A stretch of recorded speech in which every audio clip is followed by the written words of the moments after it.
안녕하세요. 결혼해서 멀쩡히 잘 살고 있다가 신우 때문에 이혼하게 생긴 30대 여자입니다. 저랑 나이 차가 얼마 나는 것도 아닌데 그 나이 먹고 지 앞가림도 못하는 신우만 문제라고 생각했어요. 그런데 결혼하고 같이 살아보니까 그런 신우도 문제지만 신우한테 제대로 말 한마디 따끔하게 못하는 시댁 식구들이 더 문제고 답이 없이 없다고 생각했습니다. 그래도 그나마 남편은 그 중에서 정상이라고 생각했어요.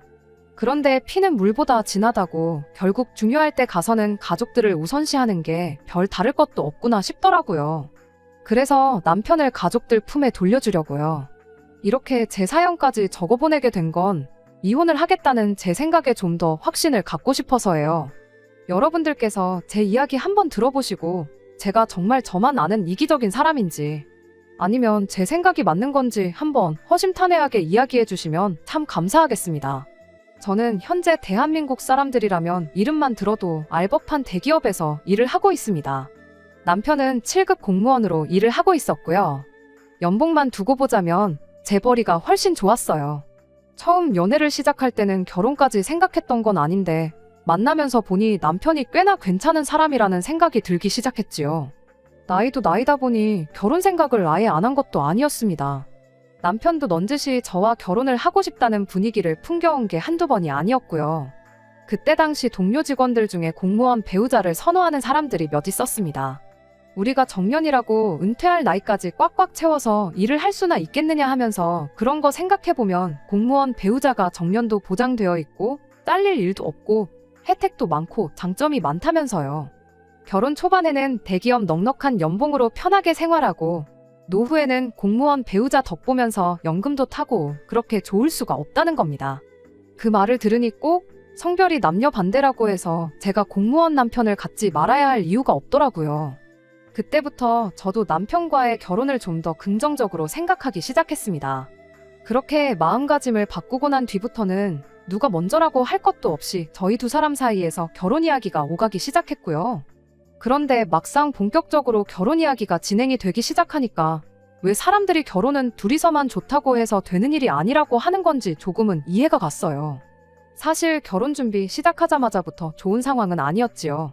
남편이 당시 하고 다니는 거 보면 멀끔하게 차려입고 다니고 3주에 한 번씩 젊은 사람들 예약해서 간다는 바버샵 가서 머리도 하고 오고 그랬거든요. 한마디로 사는데 그렇게 쪼들린다는 느낌이 들지는 않았었어요. 그런데 막상 결혼하자고 이야기 나오고 돈을 얼마나 모아놓았는지 서로의 재정 상황을 오픈하게 되었는데 남편이 모아놓은 돈은 4천만 원이 전부였습니다. 너무나도 실망스러운 와중에 고작 4천만 원 모아놓고 결혼하자는 이야기를 할 생각은 어디서 나온 거냐고 한마디 하려는데 남편이 자기가 다 설명할 수 있다면서 이야기를 꺼내기 시작했어요. 남편은 소위들 말하는 시댁의 대들보 같은 존재였습니다. 시아버지가 정년퇴직을 하면서 그간 모은 돈으로 고깃집을 하나 여셨다는데 그게 2년을 버티지 못하고 폭삭 망해버렸대요. 사업을 시작하면서 시어머니도 그나마 하고 계시던 소일거리 하던 거 그만두고 아버님 따라서 같이 하게 되었던 건데 그렇게 사업이 폭삭 망해버리고 말았던 거죠.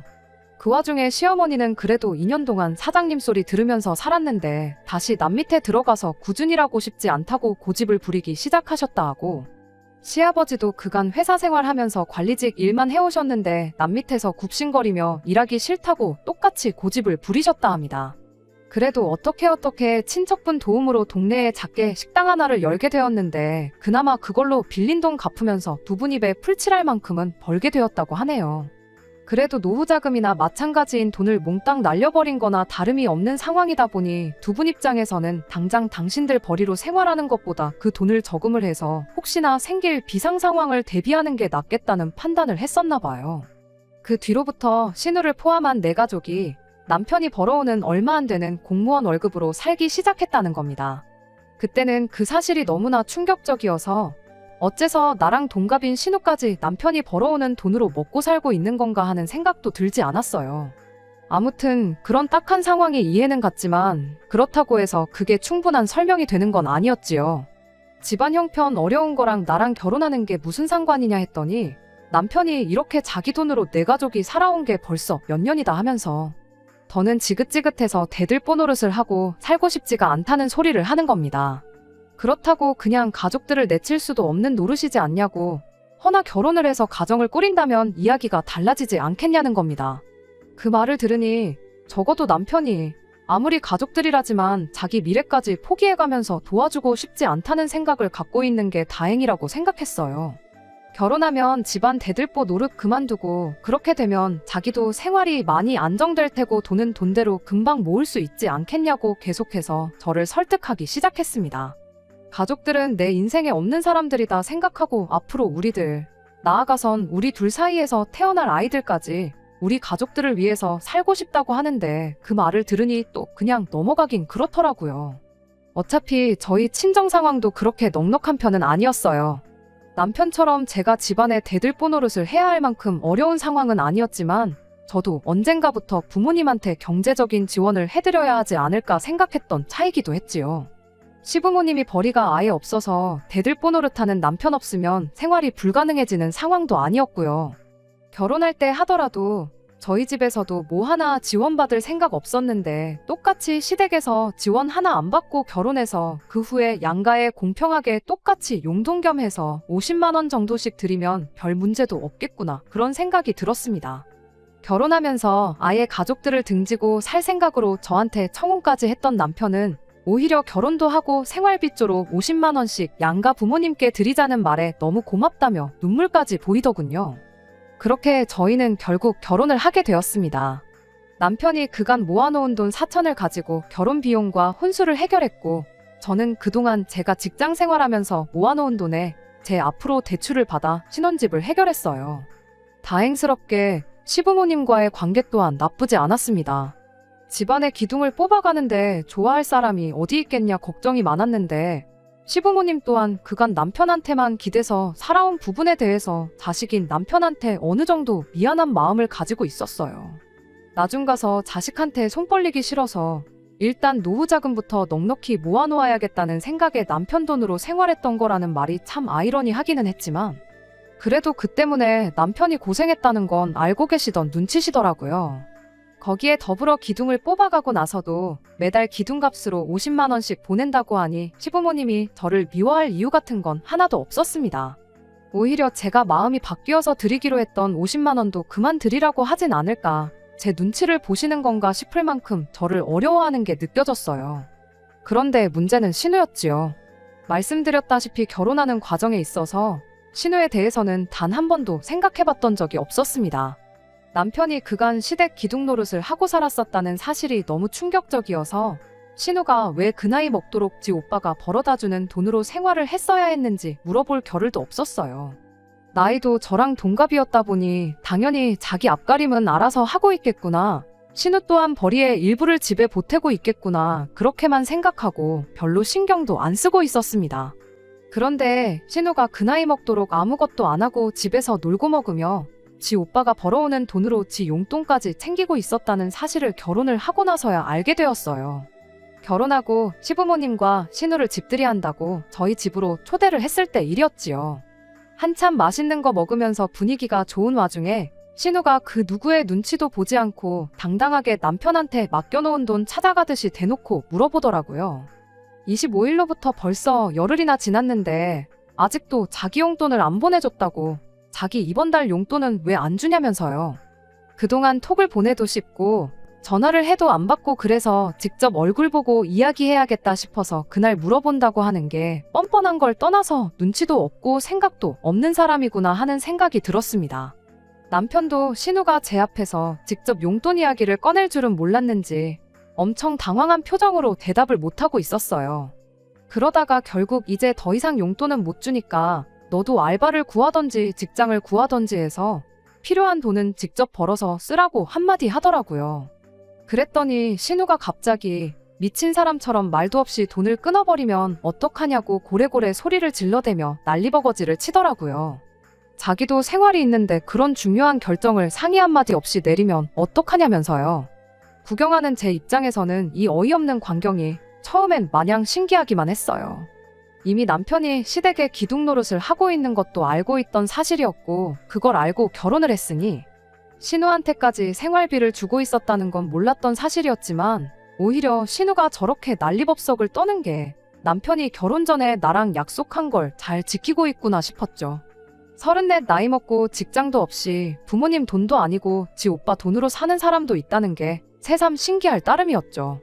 남편이 신우한테 이젠 네 앞가림은 네가 스스로 해야지 않겠냐고 한마디 하는 말에 신우가 비명에 가까운 괴성을 빼액 지르면서 바닥에 드러누워 발을 동동 구르는 장면이 그저 재미있을 뿐이었지요.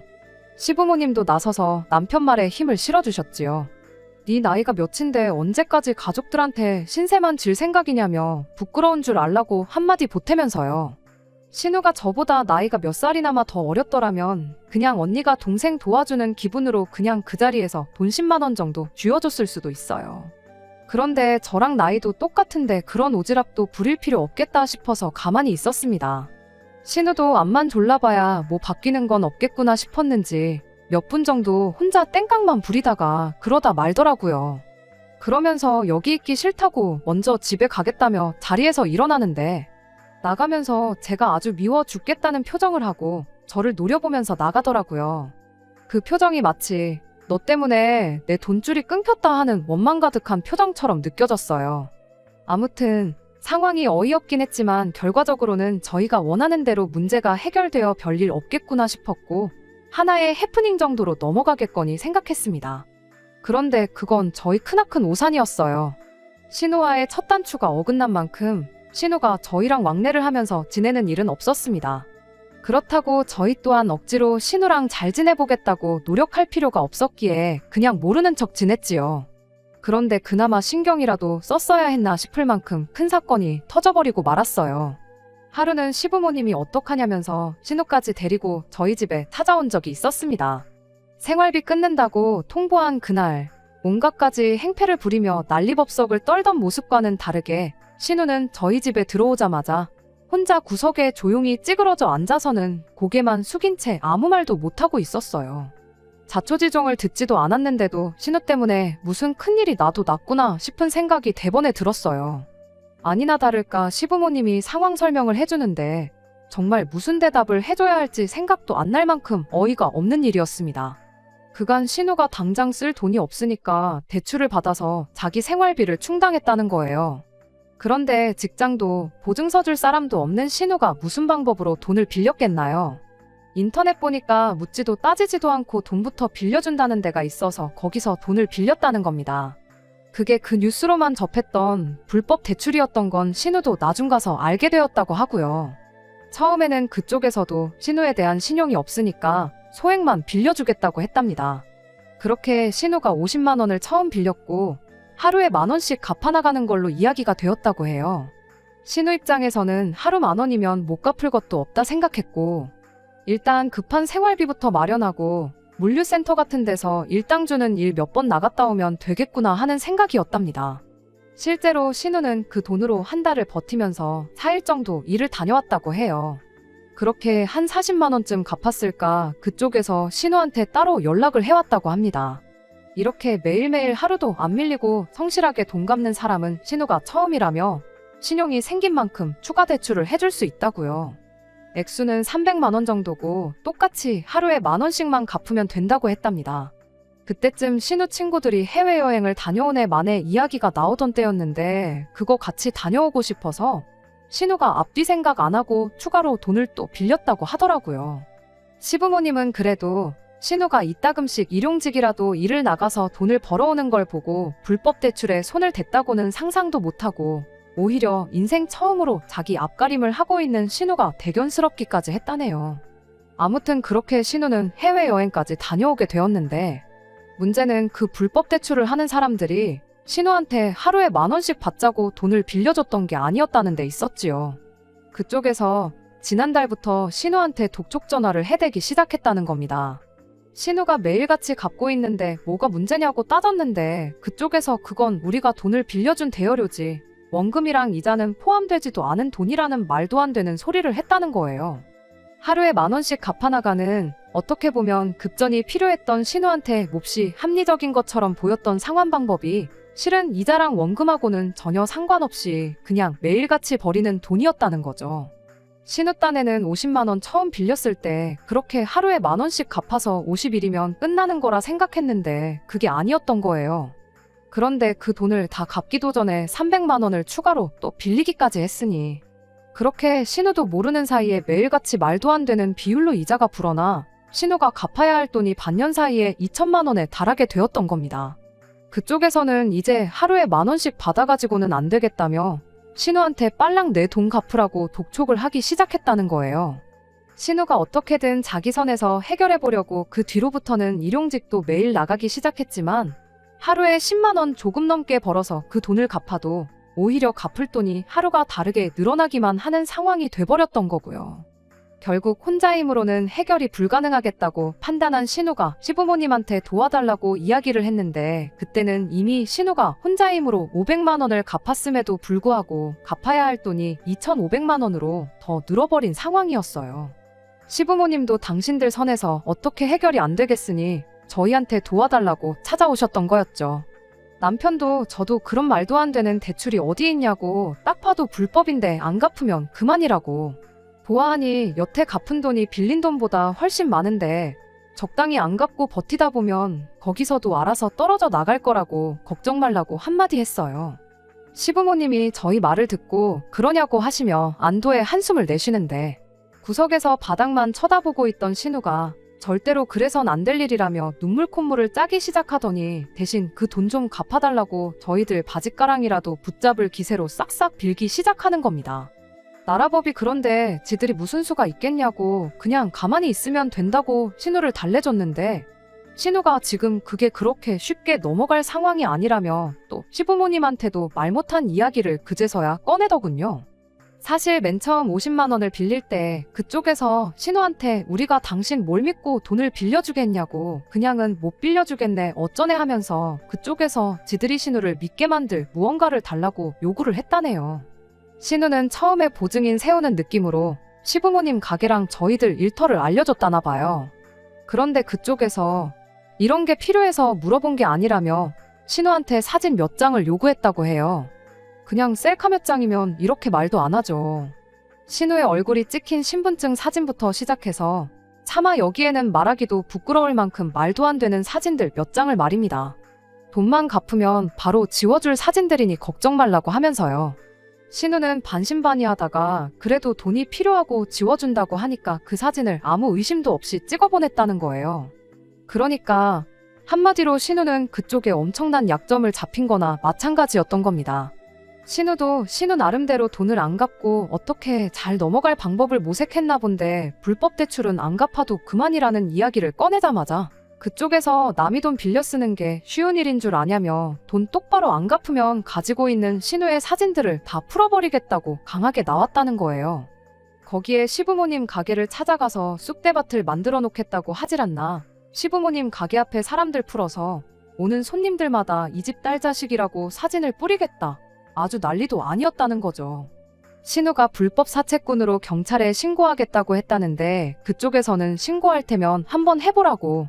너같이 경찰에 신고한 사람들이 한둘인 줄 아느냐. 그런데도 우리가 아직도 안 잡힌 거 보면 대충 감이 오지 않느냐면서 경찰에 신고하는 그날이 바로 네 인생 망하는 날이 될 거다 하면서 으름장을 놓았답니다. 시어머니는 그 이야기 듣자마자 뒷목을 잡고 거의 졸도를 하시더라고요. 신우가 자기 인생 살려주는 셈 치고 한 번만 어떻게 도와주면 안 되겠냐고 울고 짜고 난리도 아니었는데 남편도 제 얼굴만 쳐다보며 난감한 기색만 보여주고 있고 시아버지도 이러는 순간에도 오늘이 지나면 오늘 하루만큼 이자가 더 붙지 않겠냐면서 그 돈은 당신들이 어떻게 해서든 갚아줄 테니 당장 이번 한 번만 도와주면 안 되겠냐고 부탁을 해오시더군요. 결국 울며 겨자 먹기로 그날 저희 결혼 생활하면서 얼마 모아놓은 돈을 털어서 그 돈을 갚아줬습니다. 솔직히 자기가 뿌린 씨앗이니 신우 사진 때문에 망가질 신우 인생은 그렇다 쳐도 시부모님 가게까지 찾아와 해코지하고 몹쓸 짓을 하게 두면 안 되겠다 싶었어요. 남편이나 제 직장까지 찾아와서 행패를 부릴 수도 있겠다는 생각 때문에 안 갚아줄 수도 없는 노릇이었지요. 시부모님은 평생을 두고도 갚을 수 없는 은혜를 입었다며 저한테 몇 번이고 고맙다는 말을 해주셨습니다. 신우도 그때만큼은 자기 인생이 걸려있던 일이다 보니 저한테 앞으로는 똑바로 살겠다고 몇 번이나 이야기했죠. 그런데 이렇게 제가 저만 아는 이기적인 사람이라는 소리를 들을 줄은 그때까지만 해도 상상도 못했어요. 돈 갚아준 걸로 생색낼 생각은 없었는데 호의가 계속되면 권리인 줄 안다고 저를 무슨 조금만 힘들다고 도와달라고 부탁하면 그 부탁 들어주는 호구로 받는가 봐요. 일단 그 돈은 제가 내준 게 아니라 엄연히 빌려준 돈이었어요. 신우한테 돈을 빌려줬던 그 범죄자들처럼 하루에 몇십만 원이나 되는 이자를 붙일 생각은 없었지만 그 돈은 꼭 돌려받아야겠다는 생각이었습니다. 시부모님이 갚아준다고 했을 때 마음 같아서는 어머님 아버님이 그 돈을 왜 갚아주시냐고 그 돈은 신우가 직접 벌어서 저한테 갚도록 해달라 말을 하고 싶었지만 그냥 생각만 하고 말았습니다. 신우가 암만 정신을 차렸다고 한들 건실하게 일해서 그 돈을 갚을 것처럼 보이지는 않았거든요. 그래서 조금 가혹할지라도 시부모님한테 그 돈을 받아내는 게 맞다고 생각했지요. 그런데 시부모님이 돈을 갚겠다고 꺼낸 말이 정말 말도 안 되는 방법이라 시부모님한테 엄청 크게 실망을 했어요. 저희가 매달 생활비조로 보내드리는 돈 50만 원이 있잖아요. 그걸 5년 동안 안 받을 테니 돈은 벌써 갚은 걸로 치면 안 되겠냐고 하는 거예요. 그렇게 5년 안 받으면 그 돈이 3천이라고 제가 갚아준 돈 2,500에 이자 500 해서 3천이면 이자까지 넉넉하게 쳐주는 거 아니겠냐시면서 말이죠. 그런 계산이 어디 있냐고 말하는 저를 남편은 못마땅해하는 눈치였어요. 우리가 시부모님께 용돈을 드려서 시부모님이 그 돈을 모아서 우리한테 갚는 거나 시부모님이 그 돈을 안 받고 돈 갚은 셈 치는 거나 똑같은 거 아니냐고요. 계산상으로는 남편 말이 틀린 건 없지만 애초에 그런 식으로 돈을 갚겠다고 저희들 도움을 요청해온 거라는 생각만 하면 기분이 썩 좋지는 않았습니다. 그래서 시부모님께 연락드렸어요. 생활비 매달 드리던 건 그대로 드리겠다고 대신 돈을 갚는 건 시부모님이 아니라 신우였으면 좋겠다고요. 애초에 신우 돈을 해준 건데 어머님 아버님이 그 돈을 대신 갚아주실 이유도 없는 거 아니냐고 단호하게 한마디 했습니다. 그렇게 하면 신우도 결국 제 돈을 갚기 위해 알바던 직장이던 구하게 되지 않겠냐고. 장기적으로 보면 저희한테도 시부모님한테도 신우한테도 다 좋은 일이라고 그렇게 한마디 했죠. 그런데 거기서 시어머니가 네가 뭔데 내 딸을 나아가선 당신을 가르치려 드냐며 저한테 한 소리를 하시더군요. 말인즉슨 신우나 저나 나이가 똑같은데 좋은 회사 좀 다닌다고 해서 사람이 더 잘나고 그런 건 아니라고 한마디를 하고 싶으셨던 거였죠. 하지만 그러나 저러나 저는 어머님이 갚아주는 돈 받을 생각이 없다고 저렇게 했다가 신우가 또 무슨 사고라도 치면 뒷감당은 어떻게 하실 거냐? 신우가 직장을 구하지 않는 한 앞으로 저도 신우를 도와줄 생각 없다고 딱 잘라 이야기하고 말았습니다. 결과적으로는 그 돈을 갚는 건 신우가 되었지만 이로 인해서 오히려 시어머니와 저의 관계가 틀어지게 되었어요.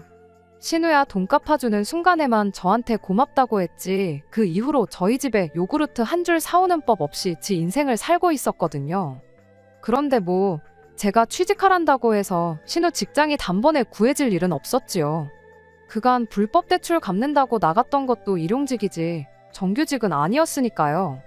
얼굴도 모르는 사람들한테 신분증 사진까지 찍어주며 약정까지 잡혀가며 빌린 돈은 일용직을 나가서라도 어떻게든 갚아보려고 애를 쓰더니 정작 저한테 갚아야 할 돈은 세워라 내워라 갚을 생각이 없어 보였습니다. 남편 시켜서 신우한테 언제 갚을 건지 물어나 보라고 몇 번 이야기를 했는데 신우는 그럴 때마다 직장이 잡혀야 돈을 갚던가 말던가 하지 않겠냐며 적반하장으로 나왔어요. 그나마 자기 생활비는 한 달에 일용직 서너 번 나가서 벌어다 쓰는 것 같은데 그건 다행이지 않냐며 저보고 참으라고 하는 남편을 보고 있자니 답답해 미치겠더라고요. 그렇게 8개월 동안 신우한테는 1,000원 한 장 돌려받지 못하고 있던 가운데 지난 어버이날 또 신우랑 한바탕 하는 일이 있었습니다. 그래도 어버이날이라고 신우까지 같이 해서 온 가족이 모여서 식사를 했어요. 식사가 한창인 가운데 신우가 넌지시 저한테 말을 꺼내더라고요. 어떤 회사 이름을 대면서 그 회사 아느냐고요. 저희 회사랑 관계가 있는 협력업체 이름이었는데 그건 왜 묻느냐고 신우한테 되물었죠. 그랬더니 신우가 인터넷에서 좀 찾아보니까 그 회사가 일도 아주 편하고 일하는 거에 비해서 월급도 엄청 많이 준다는데 그 회사에 이력서를 넣을 테니 자기가 합격할 수 있게 힘 좀 써달라는 겁니다. 얼토당토하는 소리에 밥 먹다 말고 입안에 있는 걸 전부 뿜어내버릴 뻔했어요. 입안에 있는 거 겨우 삼켜내고 신우한테 그건 또 무슨 소리냐고 했더니 자기가 얼마 전에 인터넷으로 다 찾아봤다고. 그 회사가 저희 회사가 주는 일감 때문에 굴러가는 거나 마찬가지라고요.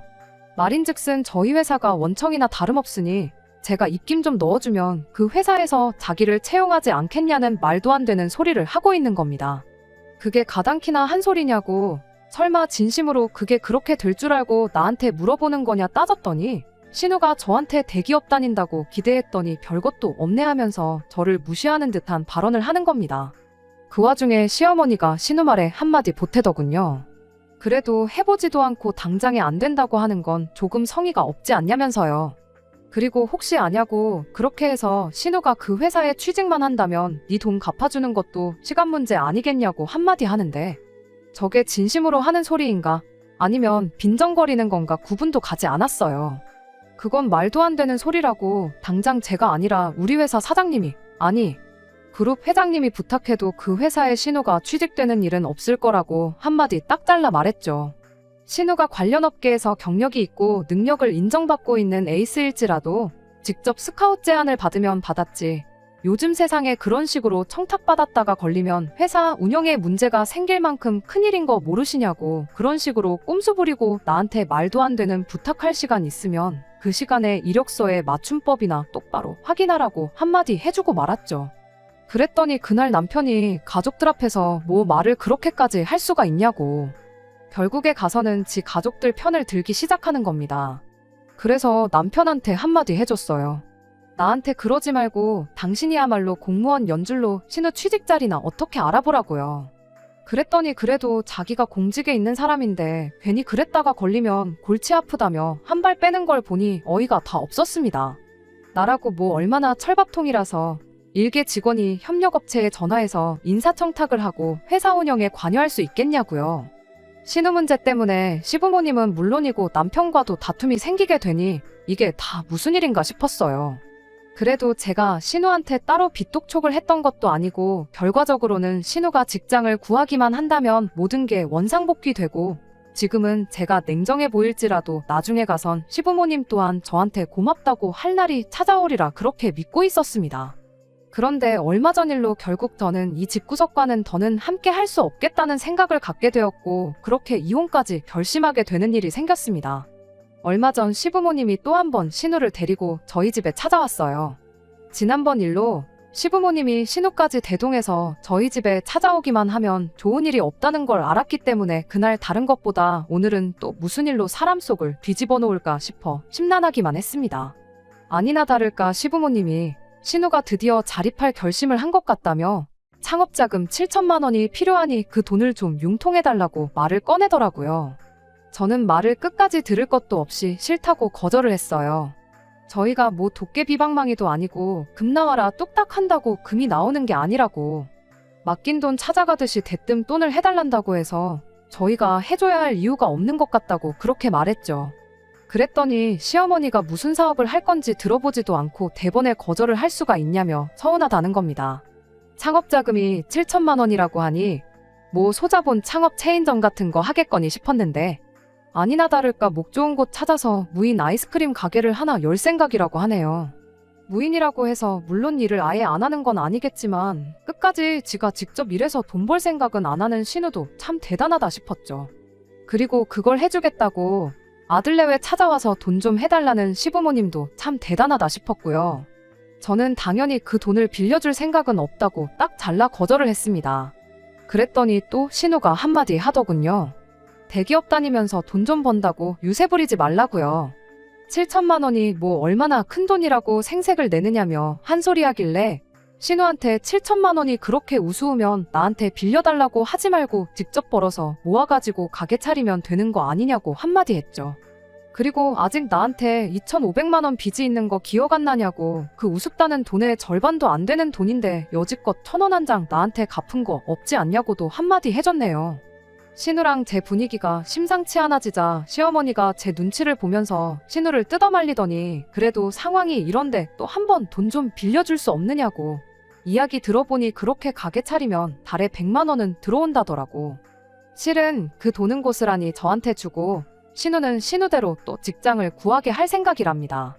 신우가 시어머니 말이 끝나기 무섭게 흠칫 놀라는 꼴을 보니 가게 차리고 자기는 따로 가게 관리하면서 일까지 하게 될 줄은 생각도 못했는가 봐요. 그리고 그 꼴을 보아하니 창업을 하겠다는 아이디어 또한 신우 머리에서 나온 게 아니고 시어머니가 백방으로 알아봤구나 싶은 게 안 봐도 비디오였습니다.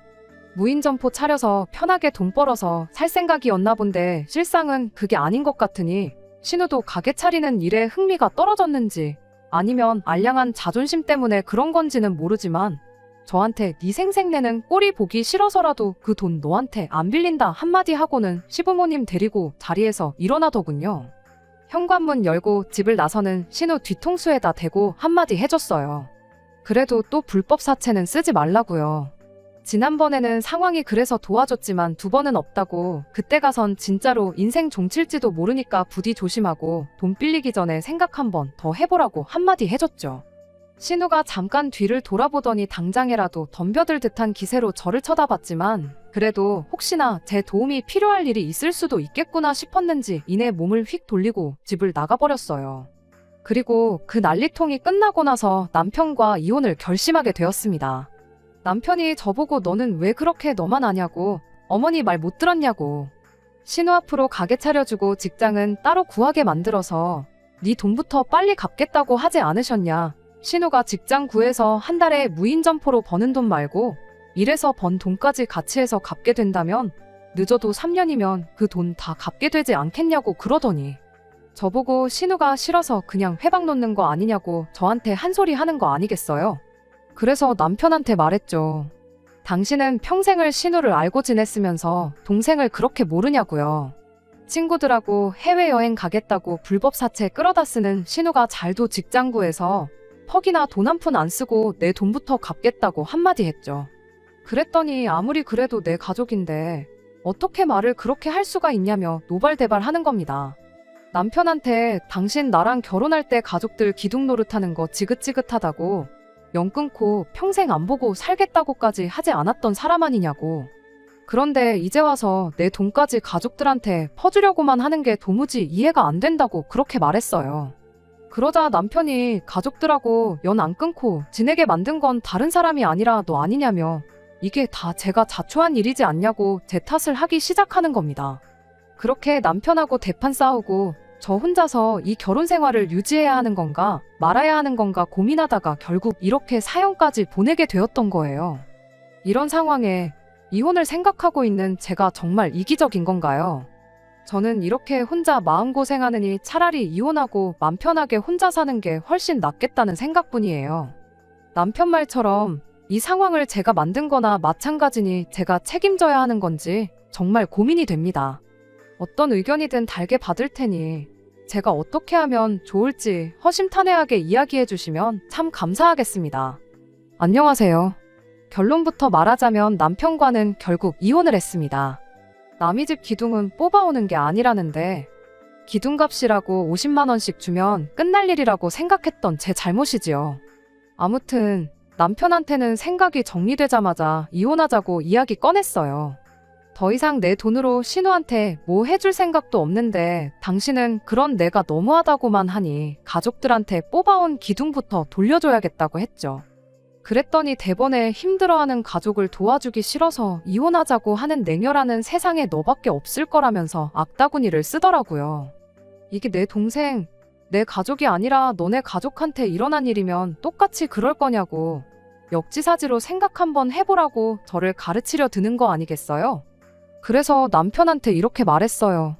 내 가족이면 당신이 반대해도 당연히 도와줬을 거라고요. 그러니까 신우를 도와줄 거면 당신이 당신 돈으로 도와주면 되는 거 아니냐고 그렇게 할 수 있게 해주려고 이혼하자고 하는 거니 원망하지 말고 나한테 고마워하라고 했어요. 그리고 내 가족 중에는 푼돈 얼마 필요하다고 불법 대출까지 받는 그런 머저리는 없고 그 나이 처먹고 일도 안 하고 가족들이 뼈 빠지게 벌어놓은 돈으로 편하게 살려는 거머리도 없다고 기분 나쁘게 네 동생하고 내 가족들을 동일선상에 놓지 말라고 한마디 해줬습니다. 그랬더니 또 그 말에는 아무 말도 못하더라고요. 머리 빠져서 무슨 말을 해야 할지 우물거리기만 하는 남편한테 또 한마디 해줬어요. 신우가 나한테 갚을 돈은 아무리 생각해도 돌려받을 길이 없을 것 같다고, 그러니까 그건 당신 돈으로 갚아달라고 했어요. 그랬더니 남편이 왜 그 돈을 나한테 달라고 하냐고 길길이 날뛰더군요. 바로 1분 전까지 내가 자기라면 가족들을 당연히 도와줬을 거라고 하지 않았냐고. 신우가 나한테 갚을 돈 또한 엄연히 빚인데 왜 그건 갚기 싫다고 그러는 거냐고 이해가 안 간다고 했죠. 그리고 크게 걱정하지 말라고, 신우 돈 갚아준 것 중에 당신 월급으로 저축한 돈도 있으니 내가 특별히 500만 원은 깎아주겠다고 했습니다. 그리고 그 이후로 오늘까지 당신 돈으로 저축한 돈이 또 넉넉 잡아 500만 원은 될 테고, 여지껏 집에 남아있는 대출 갚을 때 들어간 돈 또한 500만 원은 될 것 같으니 총 1,500만 원 깎아서 1,000만 원만 갚으라고 했어요. 그러면 당신 돈은 다 돌려준 거나 마찬가지니 재산 분할이고 뭐고 할 것도 없이 이혼 서류에 도장만 찍어주고 당신은 결혼할 때 싸들고 온 짐 그대로 싸들고 돌아가면 되는 거니 복잡할 것도 없고 편하지 않냐고요. 그랬더니 남편이 태도를 달리하더니 그래도 이혼까지 하는 건 좀 그렇지 않냐면서 일단 신우한테 돈을 해주기로 한 건 없던 일로 하고 어떻게든 신우가 돈을 빨리 갚을 수 있도록 부모님하고 이야기를 해보겠다고 말을 꺼내더라고요. 그래서 그럴 거 없다고 했어요. 그냥 깔끔하게 이혼하자고요. 꼴을 보아하니 앞으로도 이런 일로 시댁과 부딪힐 일이 계속 있을 것 같고 당신은 그때마다 옛날 버릇 못 버리고 집안 대들보 노릇을 하려고 들 게 뻔한데 그때 가서 또 이혼이니 어쩌니 하는 것보다 지금 하는 게 훨씬 낫지 않겠냐고 했죠. 그게 싫으면 그냥 이혼 소송 한번 해보자고, 법원이 누구 편을 들어줄지는 안 봐도 뻔하지만 납득이 안 되면 법대로 하는 게 맞지 않겠냐고 했더니 그제서야 남편이 순순히 물러나더군요. 나중에 가선 시부모님이 저희 집까지 찾아와서 신우가 당신들 자식이니만큼 당신들 선에서 어떻게든 알아서 해보겠다고 당신들 얼굴 봐서 한 번만 참아달라고 이야기까지 하고 갔어요. 그때 신우까지 찾아와서 괜히 멀쩡히 잘 사는 저희들을 파탄내서 미안하다고 사과하고 진짜로 직장을 구해서 어떻게든 내 돈부터 갚을 테니 다시 생각해달라 말했다면 아마 다시 생각해봤을 수도 있었을 텐데, 신우는 끝까지 자기 자존심이 소중했는지 코빼기도 보이지 않았고 결국 그렇게 남편과는 이혼을 하게 되었습니다. 결혼 전 가족까지 내치면서 가족들 기둥 노릇은 졸업하겠다던 남편 말 하나만 믿고 결혼한 제 잘못이 가장 크겠지요. 그것도 모자라 가족들을 등지면서까지 결혼할 게 뭐가 있냐며 어떻게든 가족들과 잘 지내보려고 중간에서 고군분투했던 게 저였으니 남편 말 맞다나 이 이혼에 있어서 제 책임이 아예 없다고 할 수는 없겠습니다. 막상 남편은 다시 가족들 기둥 노릇을 하면서 살고 싶지는 않았는지 이혼하고 나서는 아예 독립해서 시가족들하고 따로 지내고 있는 것 같은데, 그 꼴을 보니 언행일치도 안 되는 인간하고 더 늦지 않게 이혼한 게 그나마 제가 잘한 일이 아닐까 싶어 그나마 그건 위안이 되는 것 같네요. 끝까지 들어주셔서 감사합니다. 오늘의 사연은 여기까지입니다. 구독과 좋아요, 알람 설정 부탁드리고 더 좋은 사연으로 다시 찾아뵙겠습니다. 감사합니다.